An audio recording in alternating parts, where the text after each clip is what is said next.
Dearest Kitty,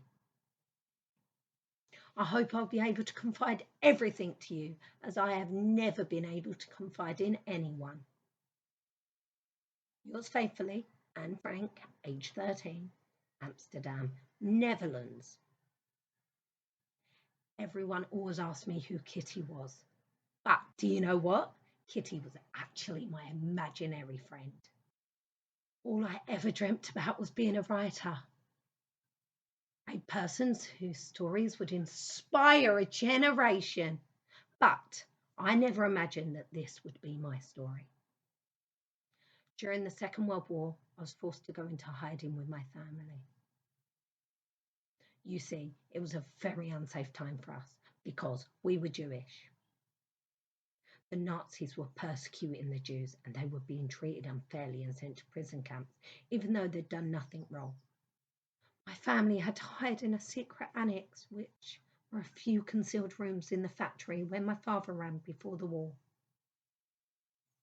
We didn't know it yet, but we were lucky being where we were in the annex. We couldn't take many possessions with us, but I made sure that I took my diary.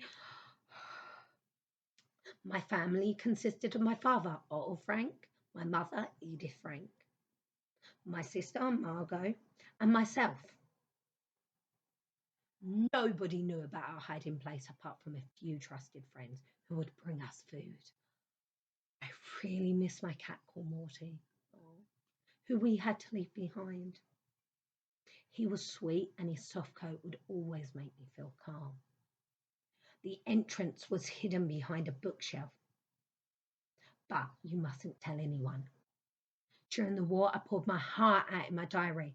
I talked about my hopes, my frustrations, and my fears. But I truly believe, despite it all, that people are good at heart.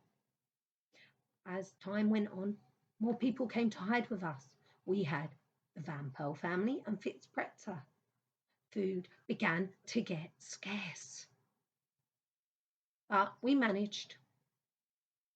I remember dreaming about all the food we had, such as dragon fruit and pickled herring.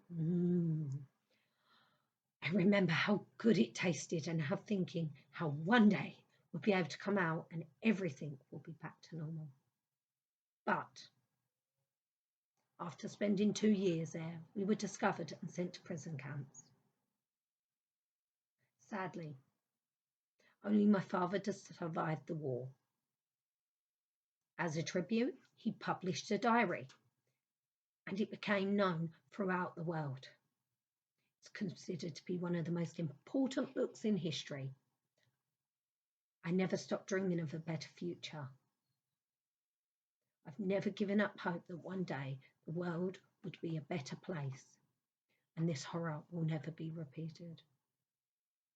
Being Jewish is not a sin nor a problem, and I hope one day that we'll all be able to live together. I hope that my words have touched lots of people and given them hope. Anne Frank.